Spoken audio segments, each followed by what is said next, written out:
Vamos con este segundo video respecto de los tratados internacionales celebrados por México y desde luego vamos a atender a los conceptos tan necesarios para saber de qué estamos hablando en ese sentido. Y bueno, pues vamos con el siguiente concepto y se refiere precisamente a la ratificación, a la adhesión o aceptación. ¿Qué quiere decir? Todos estos conceptos son iguales. Bueno, pues pareciera que de alguna manera los podemos unificar en cuanto a la ratificación, adhesión o aceptación y nos estamos refiriendo al acto por el cual, en este caso, los Estados Unidos mexicanos hacen constar en el ámbito internacional su consentimiento en obligarse por un tratado. Estamos hablando en este caso de la ratificación, la adhesión, es decir, tanto estoy ratificando y por ese medio estoy haciendo constar en el ámbito internacional el consentimiento de obligarse por un tratado. En este caso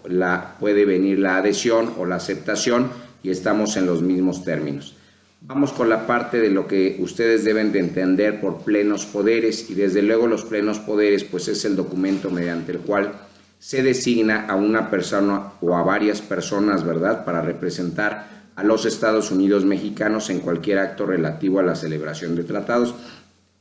Recuerden que ya tenemos un video con relación al servicio exterior mexicano y a ese respecto, bueno, sabemos quiénes pueden representar, ¿verdad?, a la nación, quiénes son los representantes de la nación y en este caso concreto, bueno, pues a veces hay dudas, ¿verdad?, cuando hablamos de la Cancillería, cuando hablamos del secretario de Economía, cuando hablamos del secretario de Comercio, cuando hablamos de terceros que de alguna manera, bueno, pues se llegan a relacionar o a ser invitados a participar en este tipo de actos y bueno, ya sabemos a través de qué o de qué medio o de qué documento, ¿verdad? Y en este caso pues es a través de los plenos poderes. Y entonces, ¿quién los va a otorgar? Bueno, pues ya sabemos quién los va a otorgar, quién tiene esas facultades, desde luego van a poder representar en este caso a México y siempre y cuando se trate de un acto relativo a la celebración de tratados. La pregunta es, cuando están revisando un tratado ya existente, ¿se utiliza el mismo documento? Bueno, pues se aplica, ¿verdad?, el principio, el que puede lo más, puede lo menos, y es obvio. Lo que yo quisiera saber que es en materia de tratados, como en uno mal llamado trilateral o entre tres estados, desde luego que para nosotros va a ser multilateral, ¿quiénes pueden ser los expertos a ese respecto? Y más cuando uno de los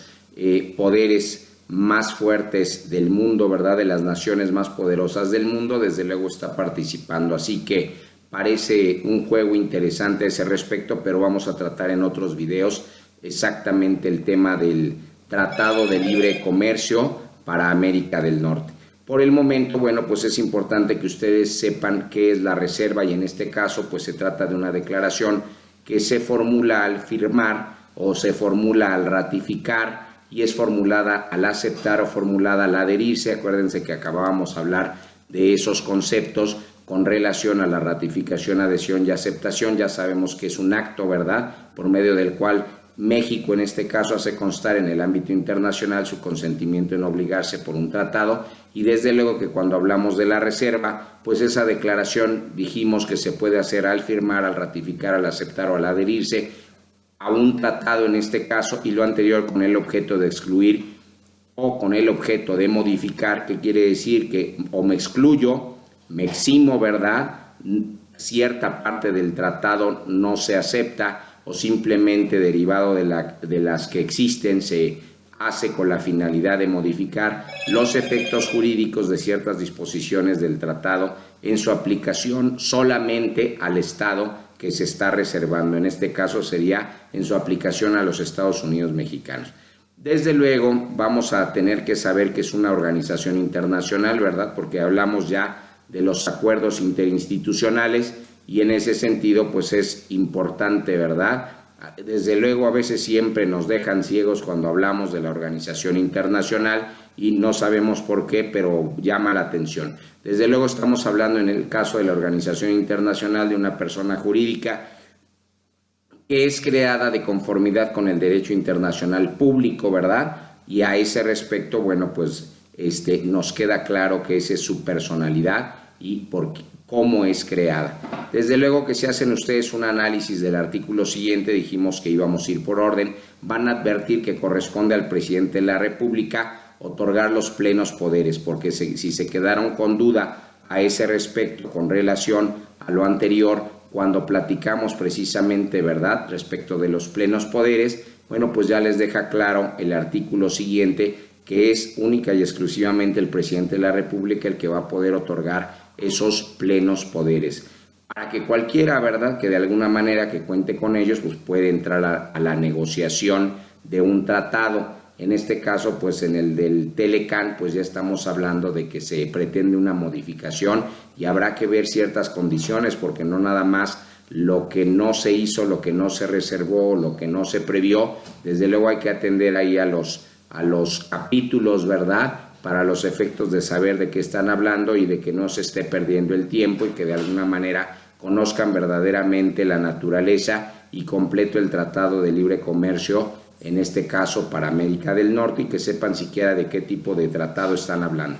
Entonces, cuando hacen el análisis del siguiente artículo, van a advertir que los tratados que se someten al Senado para los efectos, se dice, ¿verdad?, en términos de la legislación, de la fracción primera, en este caso del artículo correspondiente de la Constitución, se turnarán, este es el orden, esta es la formalidad, a la comisión en los términos de la ley orgánica, ¿verdad?, del Congreso General de los Estados Unidos Mexicanos. Acuérdense que algunos le llaman Congreso de la Unión, otros le denominan el Congreso General, y esto no tiene otro fin sino la formulación del dictamen que corresponde por parte de la comisión, que en su oportunidad la resolución del Senado se comunicará naturalmente al presidente de la República. Entonces, los tratados, para ser obligatorios en el territorio nacional, pues deberán haber sido publicados previamente, ¿verdad?, en el Diario Oficial de la Federación, que quiere decir que a partir de su publicación, pues de alguna manera serán obligatorios. Entonces ahí hay que entender, ¿verdad?, respecto de ciertos marcos constitucionales, ciertos marcos a veces convencionales, y en el caso de los tratados, pues a partir de qué momento me resulta obligatorio. Y entonces seguimos con la parte del siguiente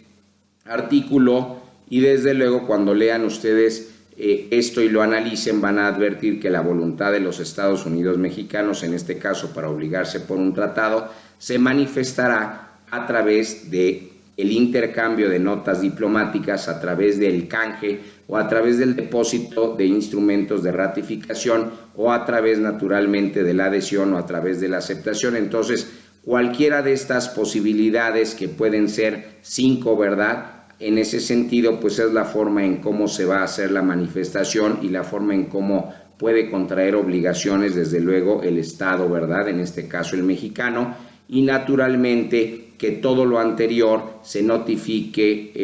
la aprobación por el Senado respecto del tratado en cuestión. Ahí tienen que hacer algunos ajustes legisladores, porque naturalmente la redacción pues carece de algunas letras que les podría estar haciendo o creando confusión. Vamos con el siguiente artículo rápidamente, así vamos a cerrar este video, y nos estamos refiriendo a que van a advertir ustedes que en este caso la Secretaría de Relaciones Exteriores, sin afectar el ejercicio de las atribuciones de las dependencias, fíjense que Secretaría, y sin afectar el ejercicio de las atribuciones de las entidades, ya saben ustedes lo que es una entidad de la Administración Pública Federal, coordinará las acciones necesarias para la celebración de cualquier tratado. Entonces, si tienen alguna duda de quién es el coordinador, y que cuando nos referimos a los tratados hablamos de la Cancillería, pues ya no les debe de caber duda en ese sentido, pues tanto formulará la opinión acerca de la procedencia de suscribir el tratado, y cuando haya suscrito el tratado, desde luego le corresponde, ¿verdad?, inscribirlo en el registro correspondiente. Por el momento les doy las gracias. Saben que soy Alex Paz, que estoy a sus órdenes, que PG Lawyers está a su servicio y estamos para servirles. Muchas gracias. Buenas noches.